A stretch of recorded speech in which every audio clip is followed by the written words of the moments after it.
Assalomu alaykum va rahmatullohi va barakatuh. Aziz obunachilarimiz, mana yuqorida ertalab savol yozgandik. Bunday izohlarni ko'rib juda xursand bo'ldim. Ochig'i, shunchalik ahli ilmlar, ahli taqvolar borligidan, javoblar bir-biridan ajoyib, bir-biridan go'zal. Alloh rozi bo'lsin.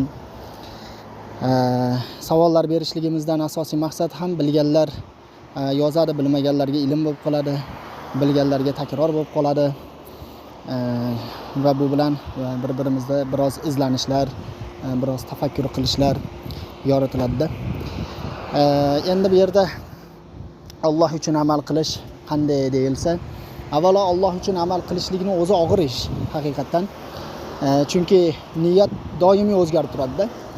Doimiy o'zgarib turadi. Masalan,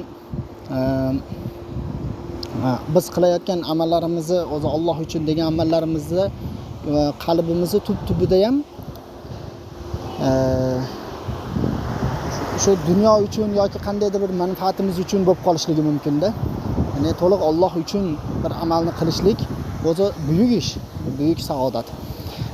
Chunki Ali roziyallohu anhu o'sha bir jihod maydonida u zotning yuzlariga bir mushrik tupurib yuborar ekanlar-da. Tupurib yuborar ekan, shunda Ali roziyallohu anhu o'sha qilichini ko'targan joyida tushirib qaytib ketar ekan. Ali mushrigi, Ali nimaga meni o'ldirmading deganda, sen meni yuzimga tupurib yuborganingda meni g'azabim keldi. Men seni Alloh uchun o'ldirmoqchi edim. Lekin endi nafsim uchun, ya'ni o'zi g'azabim kelganligi uchun nafsim uchun seni o'ldirishdan Allohdan qo'rqdim. Ya'ni shu niyatim o'zgarib qoldi degan ekanlar-da. Shuni hisobga oladigan bo'lsak, demak Alloh uchun amal qilishligini o'zi qiyin ish, juda ham qiyin ish. Endi shunday bir zotlar bor ekanki, hayotda, yer yuzida Alloh taoloni shu farishtalar havas qiladigan bir bandalari bor ekanki, ular shu maqomdan ham o'tar ekanda. Alloh taolo shunday bir oliy maqomlarga chiqarib qo'ygan bandalar bor ekan.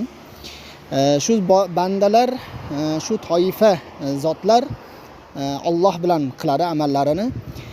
Ya'ni Alloh uchun qilingan amalda bizni nafsimiz qabul qilmaydigan narsalar ham bo'lishi mumkin-da. Alloh uchun qilingan amalda, masalan, namoz vaqti kirdi, namoz o'qishni xohlamaysiz, erikasiz, dangasalik qilasiz va buni yo'q Alloh uchun deb qilasiz.